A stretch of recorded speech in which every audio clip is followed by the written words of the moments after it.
Hello everyone. আগের ক্লাসে আমরা টেন্সের কনসেপ্টটা ক্লিয়ার করেছি। টেন্স কি জিনিস, আর আর আমরা দেখেছি টেন্সকে আমরা ব্রডলি তিনটে ভাগে ভাগ করতে পারি। একটি একটি হচ্ছে প্রেজেন্ট, দ্বিতীয়টি পাস্ট, যেটা 3 নম্বর সেটি হচ্ছে ফিউচার। ওকে, তো প্রেজেন্টের আন্ডারে আমরা দেখেছি চারটে ভাগ রয়েছে, পাস্টের আন্ডারে আমরা দেখেছি চারটে ভাগ রয়েছে, আবার ফিউচারের আন্ডারেও আমরা দেখেছি চারটে ভাগ রয়েছে। ওকে, তো আমি যেমনটা তোমাদেরকে কথা দিয়েছিলাম যে টেন্সে যে ব্রড তিনটে ভাগ, তার আন্ডারে বা তাদের আন্ডারে যে চারটে ভাগ রয়েছে, চারটে চারটে করে প্রত্যেকটা আমরা ইন ডিটেল শিখব। আর আমি আগেও বলেছি যে আমরা যেহেতু বাঙালি, তাই বাংলা আমাদের মাতৃভাষা, সেই মাতৃভাষাকে অবলম্বন করে আমরা টেন্সের ধারণাগুলো ক্লিয়ার করব। ওকে, তো কথা মতো আমি তোমাদের সামনে চলে এসেছি প্রেজেন্ট ইনডেফিনিট টেন্স নিয়ে। প্রেজেন্ট ইনডেফিনিট আমাদের প্রেজেন্টের আন্ডারে যে চারটে ভাগ ছিল, মনে করো যে চারটে ভাগ ছিল: present indefinite tense, present continuous tense, present perfect tense আর প্রেজেন্ট পারফেক্ট কন্টিনিউয়াস টেন্স। এই চারটের মধ্যে প্রথম যেটা ছিল প্রেজেন্ট ইনডেফিনিট টেন্স, সেটির আমরা আজকে ইন ডিটেল শিখব।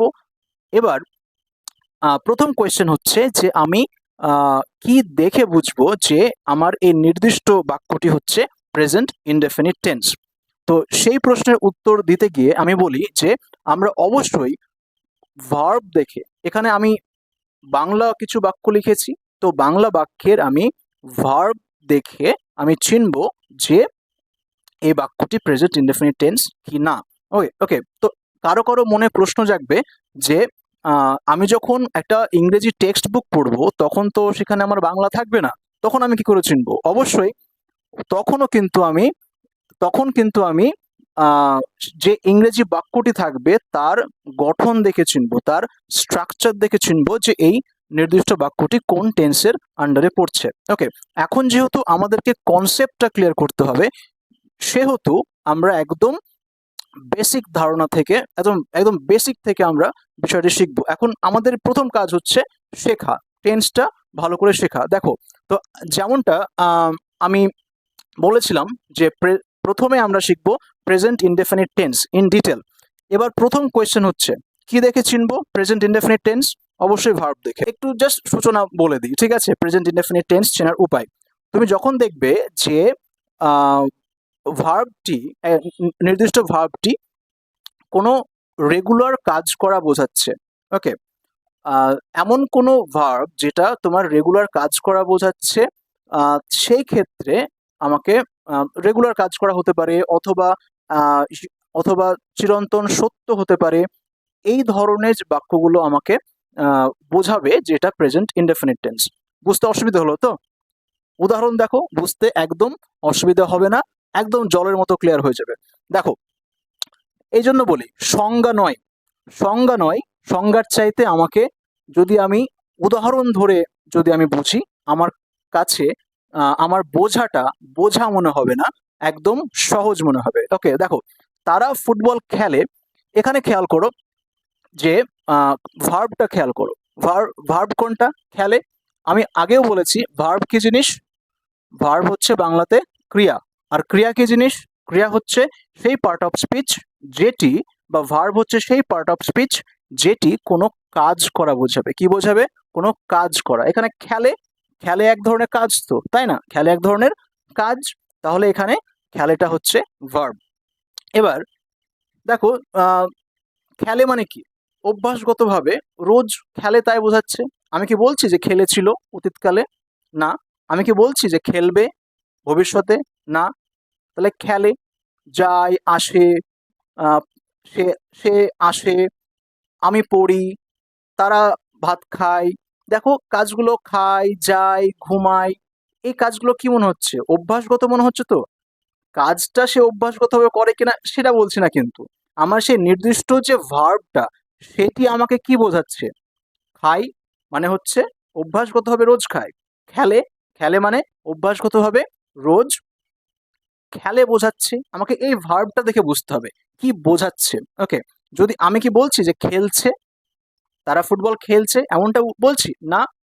খেলছে বললে কিন্তু কাজটা বর্তমানে রানিং চলছে, তখন কিন্তু প্রেজেন্ট ইনডেফিনিট হতো না। ওকে, খেলছে আলাদা, খেলে আলাদা।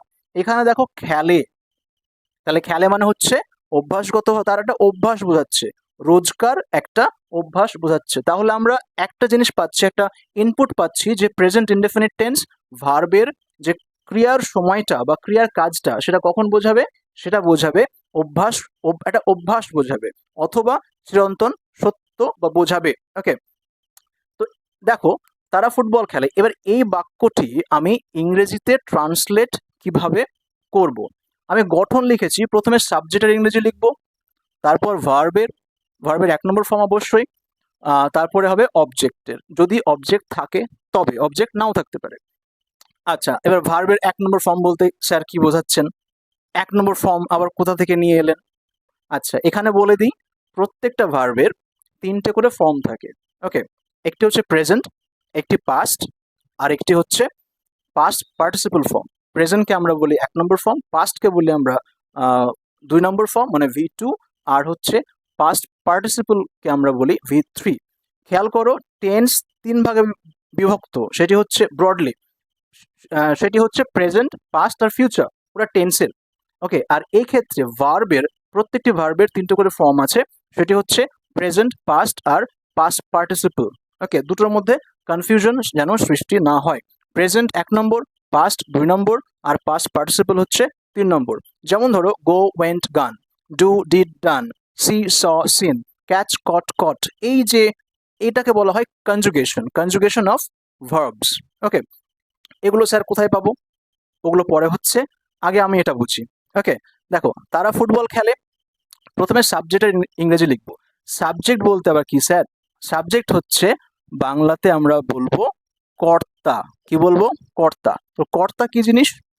কর্তা কি জিনিস? কর্তা হচ্ছে সেই বাক্যটিতে, এই বাক্যটিতে যে খেলে, যে কাজটি যে করে সে হবে কর্তা।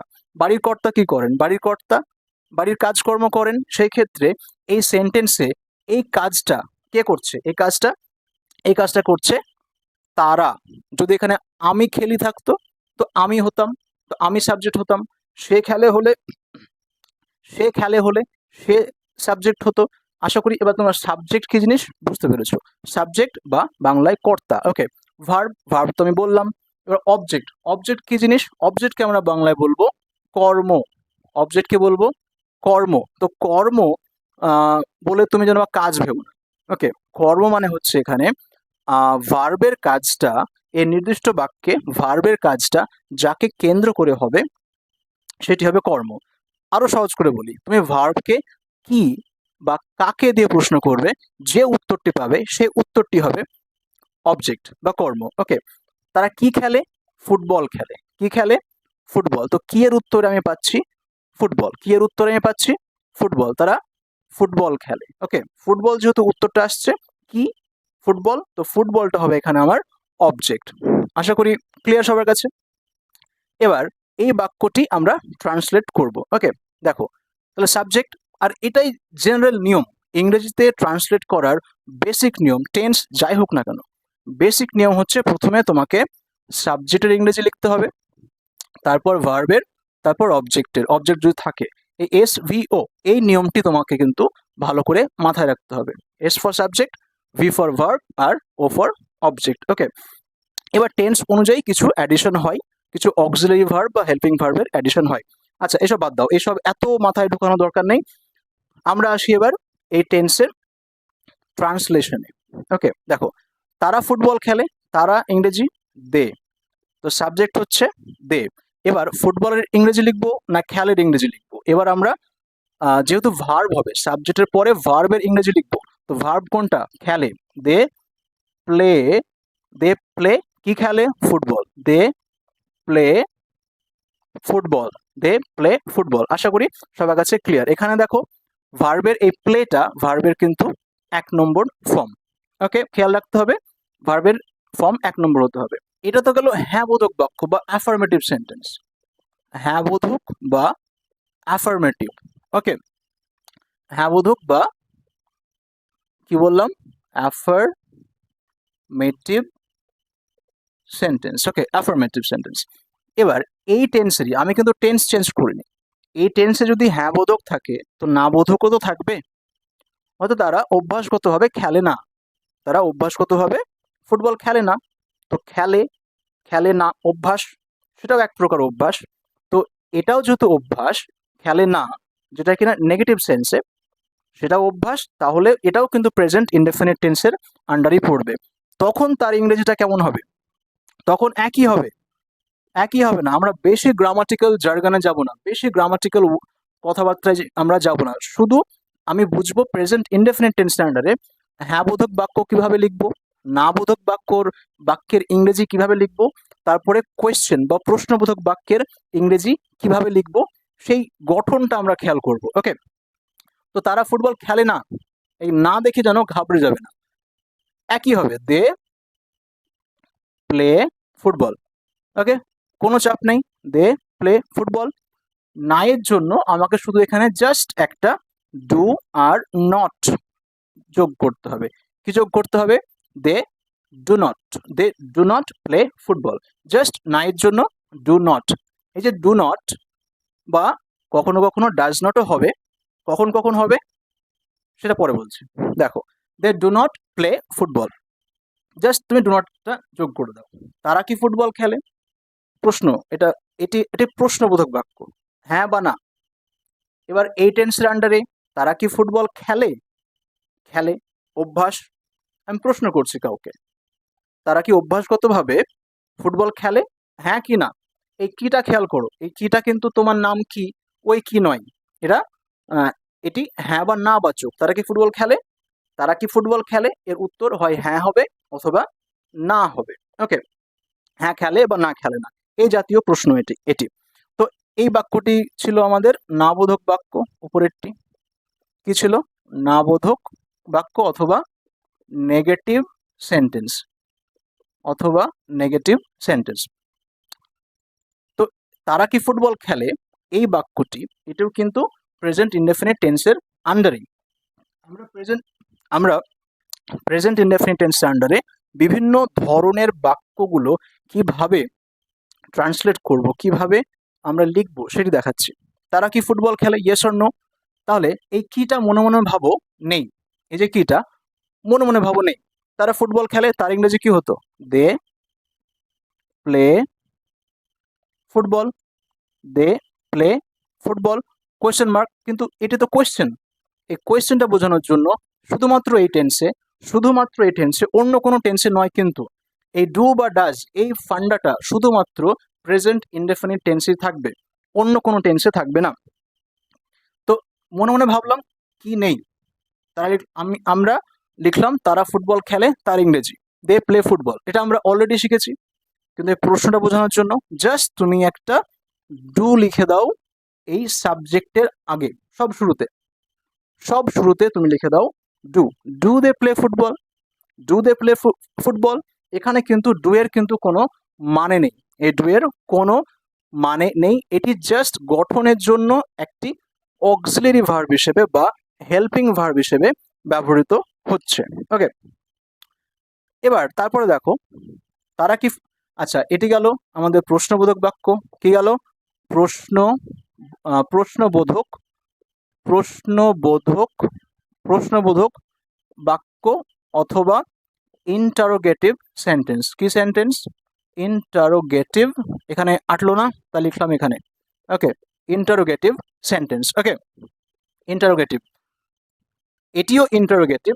তারা কি ফুটবল খেলে না, প্রেজেন্ট ইনডেফিনিট টেন্সের আন্ডারে এই যে বাক্যটি, 4 নম্বর বাক্যটি, তারা কি ফুটবল খেলে না, এই ধরনের প্রশ্নের উত্তর কিন্তু সবসময় হ্যাঁ হবে। তারা কি ফুটবল খেলে না? হ্যাঁ খেলে, অবশ্যই খেলে। তো এই ধরনের বাক্যর আমরা ট্রান্সলেশন কিভাবে করব? সবটাই কিন্তু প্রেজেন্ট ইনডেফিনিট টেন্সের আন্ডারই আছে। বারবার বলছি, এই প্রত্যেকটা বাক্য কিন্তু প্রেজেন্ট ইনডেফিনিট টেন্সের আন্ডারেই, কারণ সবগুলোতেই আছে খেলে খেলে খেলে, অভ্যাসগতভাবে বিষয়টা বোঝাচ্ছে। ওকে, তারা কি ফুটবল খেলে না, তাহলে হবে ধরে নি যে কি আর না নেই। ধরো এত বড় বাক্য দেখে ঘাবড়ানোর কোনো দরকার নেই। তারা ফুটবল খেলে, লিখে দাও they play, okay, they play football. আমরা এটা শিখেছি, কিন্তু এটা কোয়েশ্চেন, তারা কি ফুটবল খেলে না? এবার প্রশ্ন হলেই আমাদেরকে কিন্তু অক্সিলিয়ারি ভার্ব বা সাহায্যকারী ভার্ব আনতে হবে। এই টেন্সের ক্ষেত্রে ডু বা ডাজ।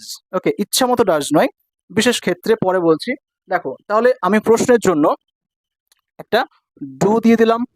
কি দিলাম? ডু। ওকে, ডু এর কিন্তু কোনো মানে নেই, গঠনগত বিষয়ের জন্য এই হেল্পিং ভার্বটা আমাদেরকে সাবজেক্টের আগে দিতে হবে। ওকে, না আছে, না এর জন্য do they not play football, do they not play football. Okay, এই নটটি যদি প্রোনাউন থাকে, সাবজেক্ট যদি প্রোনাউন হয়, তাহলে নটটা সাবজেক্টের পরে হবে, মনে থাকবে। আর যদি নাউন হয়, ধরো রোহান বা রাহুল বা যেই নাম থাক না কেন, তখন কিন্তু নটটা সাবজেক্টের আগে চলে আসবে। এক্ষেত্রে হয়তো ডু হবে না, ডাজ হবে। Does not Rahul play football. Does not, দেখো নটটা রাহুলের আগে চলে এলো, does not Rahul play football. Okay, কিন্তু যেহেতু সাবজেক্টটা এখানে প্রোনাউন, তাই নটটা সাবজেক্টের পরে হবে। Do they not play football. তাহলে আমি এখানে একটি বিষয় ক্লিয়ার করি, যখনই দেখবে প্রশ্ন বোঝাচ্ছে, কি বোঝাচ্ছে? প্রশ্ন বোঝাচ্ছে, তখনই আমাদেরকে এই টেন্সে, শুধুমাত্র এই টেন্সে ডু একটা অক্সিলারি ভার্ব নিয়ে আসতে হচ্ছে। ক্লিয়ার সবার কাছে? ওকে, তারা কি খেলে, এটিও প্রশ্ন। আচ্ছা, আচ্ছা, এই কি আর এই কি দুটো কিন্তু আলাদা। এই যে কয় দীর্ঘ এই কি, এটি তোমার কাছে একটি সেন্টেন্সে আনসার চাইবে। তোমার নাম কি? আমার নাম এটা। আর এই কি আলাদা। এই কি হচ্ছে তারা কি ফুটবল খেলে, ইয়েস নো টাইপ কোয়েশ্চেন। তারা কি খেলে, ইয়েস নো টাইপ কোয়েশ্চেন। আচ্ছা, এই ক্ষেত্রে বলে দিই, এটি হ্যাঁ বা না বাচক প্রশ্ন। ওকে, এটি হ্যাঁ বা না না বাচক, হ্যাঁ বা না বাচক প্রশ্নবোধক বাক্য। প্রশ্নবোধক, হ্যাঁ বা না বাচক প্রশ্নবোধক বাক্য এটি। হ্যাঁ, তো তারা কি তারা কি ফুটবল খেলে, ইয়েস অর নো, তাই কি না? তুমি সেটি ইয়েস অর নোতে উত্তর দিতে পারবে, কিন্তু এই বিষয়টি তারা কি খেলে, এই বাক্যের টোনটা খেয়াল করো। তারা কি খেলে, তোমাকে প্রশ্নটার কিন্তু উত্তর বাক্যে দিতে হবে। ওকে, তারা ফুটবল খেলে, তারা হকি খেলে। ওকে, লাইক দিস। তারা কি খেলে, এই কি ইংরেজি হচ্ছে হোয়াট। হোয়াট হচ্ছে এটা WH ওয়ার্ড। হোয়াট হচ্ছে WH ওয়ার্ড। তো WH ওয়ার্ডটা একদম শুরুতে, সব শুরুতে দিয়ে দেবো। ওকে, হোয়াট। আর প্রশ্নের জন্য ডু, হোয়াট। আর তারা খেলে, দে প্লে। তারা খেলা ইংরেজি কি? তারা খেলা ইংরেজি কি? They play. আর প্রশ্নের জন্য সাবজেক্টের আগে এই টেন্সে আমি কি বললাম, এটা ডু অক্সিলারি ভার্ব আমাদেরকে ইউজ করতে হবে, দিলাম। আর যেহেতু এটা কি খেলে, ফুটবলকে কোয়েশ্চেন করা হচ্ছে, সেই জন্য আমি দিলাম what. Okay, what do they play, what do they play. তারা কি খেলে, এটি হচ্ছে আমাদের WH কোয়েশ্চেন। ওকে, আর উপরেরটি কি? এটিও একটি ইন্টারোগেটিভ সেন্টেন্স, তবে নেগেটিভ ইন্টারোগেটিভ সেন্টেন্স। ওকে, এটিকে আমরা বলবো নেগেটিভ, যেহেতু না আছে, negative interrogative sentence. Negative interrogative sentence. Okay, negative interrogative sentence. তো আশা করি সবার কাছে এই বিষয়টি ক্লিয়ার হচ্ছে। আমরা শিখছি প্রেজেন্ট ইনডেফিনিট টেন্স। তো প্রেজেন্ট ইনডেফিনিট টেন্স আমি কি দেখে চিনবো? অবশ্যই ভার্ব দেখে চিনবো। আর ভার্বের কাজ বা ক্রিয়ার সময়টা কখন বোঝাবে? অভ্যাসগতভাবে রোজ বোঝাবে, অথবা চিরন্তন সত্য বোঝাবে। চিরন্তন সত্যের উদাহরণ আমি অন্য এক সময় দিচ্ছি বা পরে দেব অন্য কোনো ক্লাসে। তো আমি শুরু থেকে পড়ি, তাহলে তোমরা আরো বুঝতে পারবে। তারা ফুটবল খেলে, দে প্লে ফুটবল।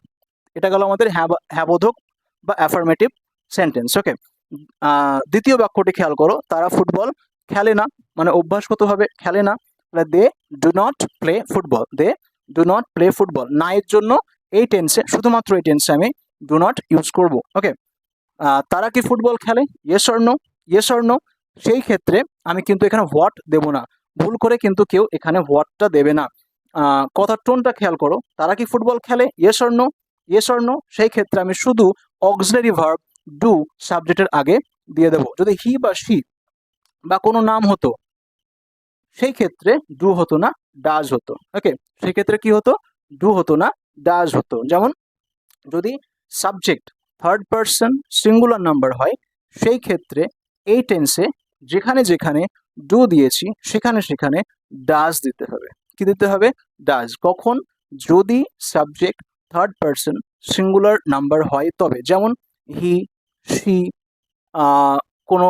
কোনো নাম যদি বোঝায়, বস্তুর নাম, যদি সে বস্তু যদি সাবজেক্ট হিসেবে কাজ করে বাক্যটিতে, বা কোনো ব্যক্তির নাম, ওকে, সেই ক্ষেত্রে কিন্তু যেখানে যেখানে ডু আমি ইউজ করেছি সেখানে সেখানে তোমাকে ডাজ ইউজ করতে হবে।